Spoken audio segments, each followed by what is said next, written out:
This is the story about a mouse that wanted to fly. This mouse lived in the woods next to lots of animals, and he would see all the time how the birds would fly over his head. And he would tell all his friends, "One day I'm going to fly like those birds." Everybody laughed at him. "You're a mouse, you cannot fly." "You'll see." And so the little mouse gathered sticks and leaves and started building a rudimentary airplane. And with lots of twigs and some leaves, and he used bee wax for glue that he found in an abandoned beehive. And at last he made an awesome airplane. However, he had to try it. And he had never tried that airplane before because it was the first time. The airplane, though, didn't have a normal engine. You had to pedal real hard. You know those wheels that the mouses get in and they run and the wheels spin? No. Anyways, they're called mouse wheels. It's just like a wheel where the mouse runs inside of the wheel and the wheel spins. That's what he had.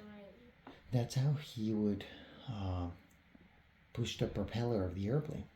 And so he carried his airplane all the way to the top of the tallest tree. Everybody came to see him and thinking that he was going to crash. But as soon as he jumped on the airplane and started running, the propeller started spinning, bzzz, and he took off. And at first, it looked like he was about to start falling. But then he leveled, and then a wind caught him, and he started going up, faster and faster. The little mouse didn't know this, but there was a storm brewing, lots of winds, and I don't know if it was luck or not, but for him, the winds, instead of crashing him against the rocks, threw him way up high, so incredibly high that before you know it, he couldn't see his friends anymore. And then he couldn't even distinguish the tree that he had come from. It was just all a green blurb of lots of trees. He was so worried, and the wind was blowing so fast that he was moving incredibly fast, much faster than any bird, let alone a mouse. How was he ever going to get back home? So he stopped running, and by shifting his weight on his airplane, he was able to try to barely control the airplane. But no matter what he did, the wind was so fast, it was blowing him and blowing him farther and farther and farther. Finally, the little mouse got so tired of fighting against the wind, and he fell asleep inside of his airplane. And the airplane traveled across vast distances, over a whole ocean, thousands and thousands of kilometers away. He went all the way from the United States to Europe. He crossed the Atlantic Ocean while he was asleep. That's how fast the wind currents were. Well, he was also asleep for quite a while because mice sometimes sleep a while, and he was very tired. He was also a little bit hungry, but lucky for him, he had already started to descend, and he was getting close to landing. But he was in a very strange place. This is something he had never seen before. It was a city. His whole life, all he had known had been the forest and the animals and the trees. This was full of strange things, airplanes and buildings and cars and bicycles and lots of humans. But he didn't have much time. He was coming down fast. He had to act quickly. He went to the back of the plane to point the nose up a little bit. And then, before you knew it, touchdown! Luckily, he managed to land over some trash that was very soft. And so he didn't hurt himself. but his airplane needed a lot of repairs. Well, before that, he needed to find some food. And so he decided to start walking. This was a very strange place. Lots of people. Some would ignore him, some would be very scared of him. Until he found some place that smelled delicious. So he snuck in and he found another mouse that said, Amigo, ¿qué hace usted por aquí? What is this guy saying? Am I in another country? Por favor, pase por aquí. ¿Qué se le ofrece, amigo? Said the mouse. What is this strange language he's speaking? ¿Desea usted comer algo? Dijo el amigo. I'm so hungry, said him. Ah, comer, hungry, yes, eat, said the other mouse. Yes, please.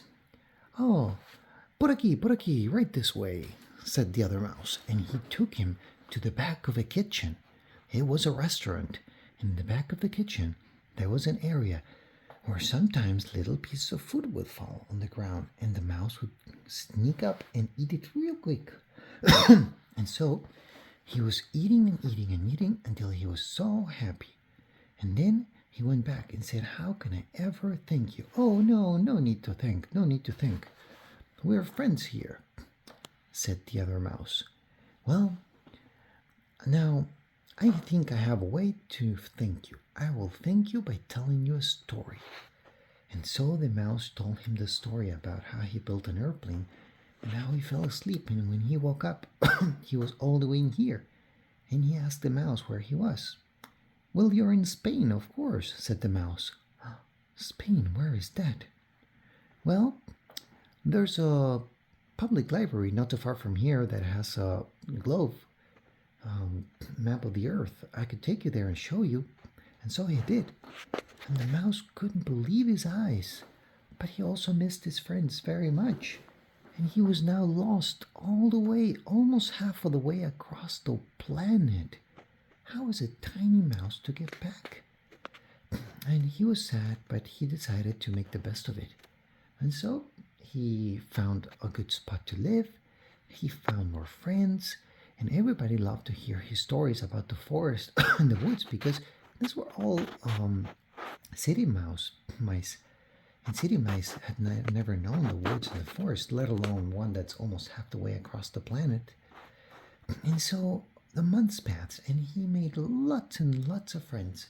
And he started becoming really happy, but he always missed home and he always missed the woods. One day, one of the mouses said, well, maybe we can go to the woods one of these days. It's not too far. I mean, it's not the woods like the ones you come from, but at least there's a park nearby. And so he said, yes, I'd love that. And so one day, he and his friend went to the woods.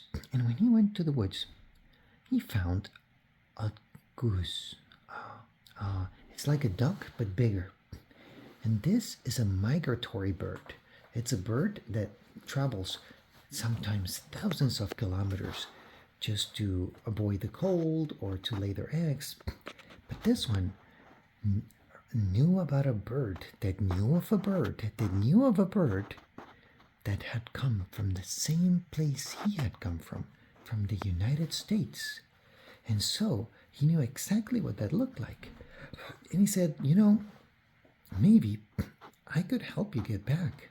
What do you mean you could help me get back? Well, I know you can't rebuild your airplane, and even if you did, it was just luck that you came all the way here because the wind brought you here. So it would be really hard for you to get back. But me, I'm a migratory bird. I'm not sure I could take you all the way across the Atlantic, but at least I could take you closer. Yay, said the little mouse. All right, but we're going to have to wait until the summer because it's not too good right now to fly. So here's the deal. You're going to have to find me lots of food because I'm going to need a lot of energy for the trip. You have 1 month. And also, you need to eat a lot too because there's not going to be much food on the way. This is not going to be a short trip. It's going to take weeks. So you better load up with lots of food. And every day, I need you to meet me here and bring me as much food as you can. So for a whole month, the little mouse gathered as much food as he could. And when the day arrived, he and the bird were really big and fat. And so the bird said, "All right, climb on top of me and hold on very, very tight in between my wings." Up we go! And flew all the way to the north of England. It took a couple of days. When they arrived there, they found more food. And this bird had a friend, another bird, that had agreed to take the mouse from England to Iceland. And so he did. The other bird, after getting energy again because they had to eat a lot, so for about a week they were eating and eating until they were so full they were ready to fly again. And so he switched birds and went to Iceland. And from Iceland, another bird took him to Greenland. And from Greenland, another bird took him to Canada. And from Canada, another bird took him to the United States, the north of the United States. And finally, from there, another bird took him back to his home woods in Tennessee. When he arrived, he was so happy. He could not believe it. And he had so many stories he wanted to tell all of his friends. When everybody saw him come, they could not believe he was there. And so everybody wanted to hear about his adventures. But he had been gone for months, so he had tons of adventures. And so for almost a whole year, every night, all the animals of the forest would gather around him, bring him some food, and he would tell them about his flights, first with the wind, then the city, all the cars and the people, and the strange new delicious foods, and his new friends that he made there, and the birds, and different countries, and all the adventures. And he became friends with everyone, and his stories are still being told to this day in the forests. The end. Story end. Good night, Pequeño.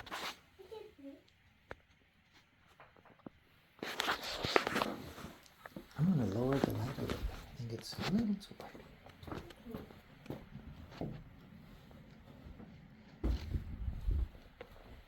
Maybe it's the red one.